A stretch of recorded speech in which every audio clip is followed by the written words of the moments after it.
warahmatullahi wabarakatuh. Bismillah, alhamdulillah, wassalatu wassalamu ala sayyidina Muhammad Rasulillah wa ala alihi wa sahbihi wa man tabi'a sunnatahu wa jama'atah min yaumina hadza ila yaumil ba'ti wan nahdah. Ada nikmat yang lebih besar daripada nikmat iman. Ada nikmat yang lebih besar daripada nikmat Islam. Apa nikmat itu? Yaitu nikmat adanya baginda Nabi besar Muhammad sallallahu alaihi wasallam. Berkat adanya Nabi, kita bisa mengetahui apa itu iman. Berkat adanya Nabi, kita bisa mengetahui apa itu Islam. Berkat adanya Nabi, kita bisa mengetahui apa itu tawakal, apa itu sabar, apa itu syukur, apa itu qanaah, apa itu zuhud, dan segala apa yang terkait dengan syariat-syariat Islam. Oleh karena itu kita wajib bergembira karena telah diberikan Allah karunia yang besar, yaitu adanya baginda Nabi Muhammad sallallahu alaihi wasallam.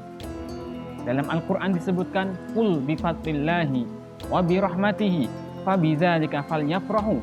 Qul, katakanlah, bi fadlillahi, dengan keutamaannya Allah, dengan fadlnya Allah, wa bi rahmatihi, dan dengan rahmatnya, fabidzalika falyafrahu, maka dari itu bergembiralah kalian.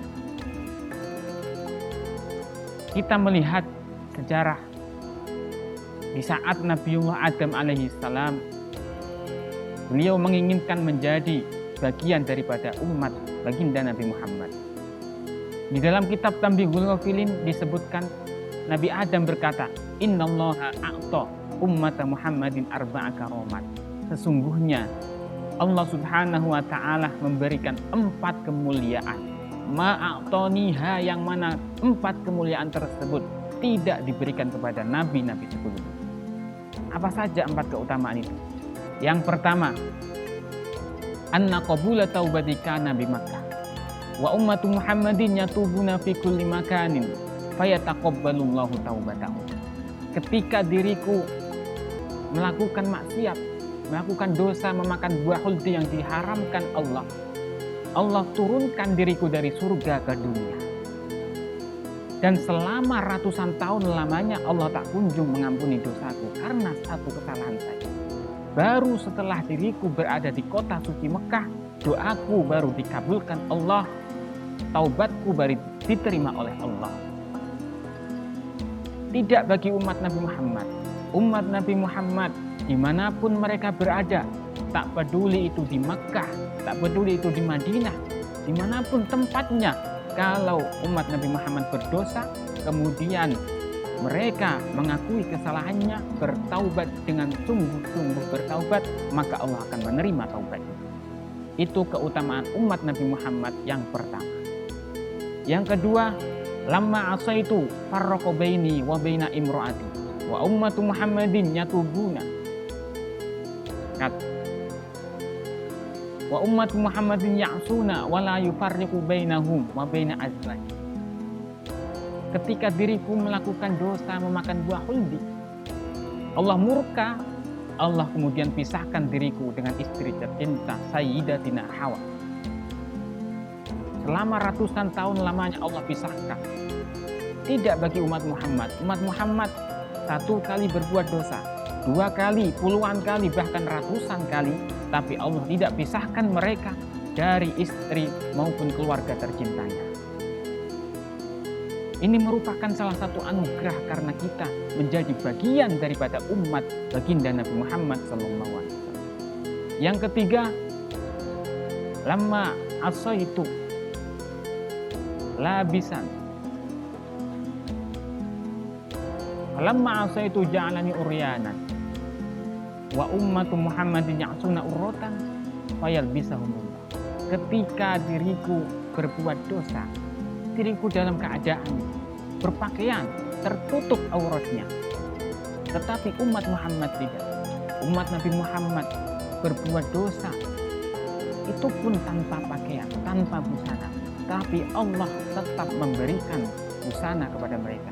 Allah tetap menutupi aib-aib mereka. Karena umat Nabi Muhammad merupakan umat yang dipilih oleh Allah Subhanahu wa Ta'ala.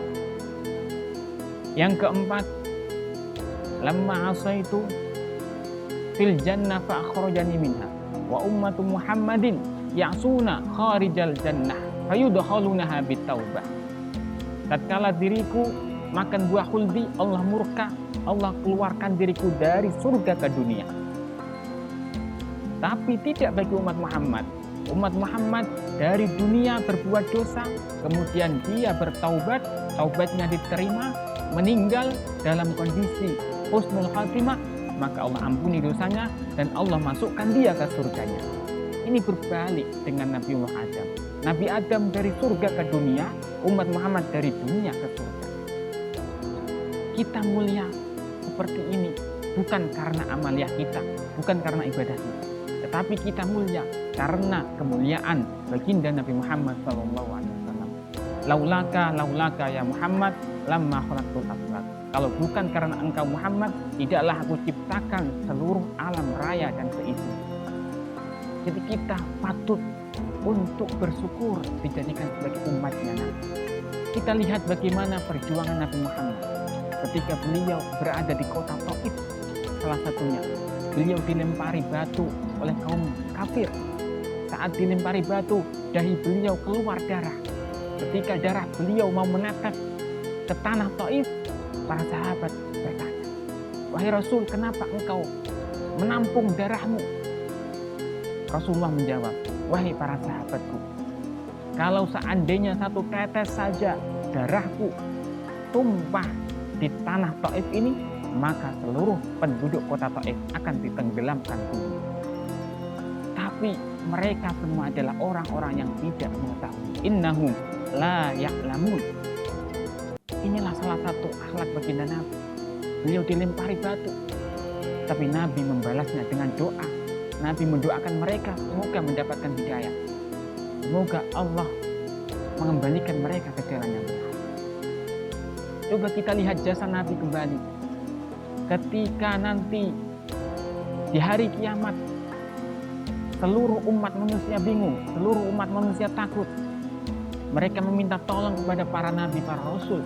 Tapi para nabi, para rasul menjawab, nafsi, nafsi, nafsi. Diriku sendiri, aku urus jiwaku.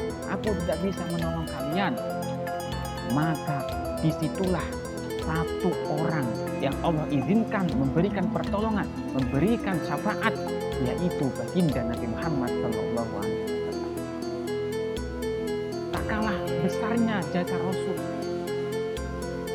Kita lihat juga ketika detik-detik akhir wafatnya Nabi, saat baginda Nabi, di saat baginda Nabi ditemui oleh malaikat Israel mau mencabut nyawanya Rasulullah SAW. Rasulullah berkata, "Wahai Israel, seperti inikah rasa sakit sakaratul maut? Seperti inikah rasa sakit nyawa dicabut dari jasad? Bagaimana nanti keadaan umatku kelak?" Sodakta, jawab Israel. "Iya, benar Nabi. Seperti itulah rasa sakit dicabutnya nyawa dari jasad." Kemudian Rasul memohon kepada malaikat Israel, "Wahai Israel, sampaikanlah kepada Allah. Wahai Israel, timpakanlah seluruh rasa sakit sakaratul maut kepadaku, asal umatku tidak kesakitan karena sakitnya sakaratul maut." Itulah betapa besar baginda Nabi Muhammad SAW. Kita tidak akan mampu membalas jasa baginda. Oleh karena itu, di bulan yang penuh rahmat dan karunia ini, bulan suci Ramadan, marilah kita perbanyak meneladani sifat-sifat dan akhlak Rasulullah SAW. Dan jangan lupa pula kita memperbanyak membaca sholawat Nabi. Meskipun itu pun tidak cukup untuk bisa mendengar baginda Nabi, tapi setidaknya dengan memperbanyak membaca sholawat, meneladani akhlak Rasul merupakan salah satu bentuk rasa cinta kita kepada Nabi Muhammad. Inna aulan nasi aktsaruhum alayya sholatan.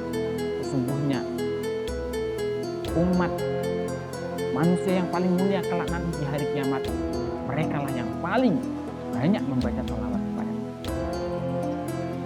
Demikianlah yang bisa saya sampaikan. Semoga bermanfaat untuk diri saya sendiri dan untuk seluruh pemirsa dimanapun Anda berada.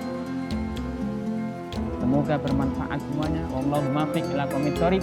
Wal afu minkum. Wassalamualaikum warahmatullahi wabarakatuh.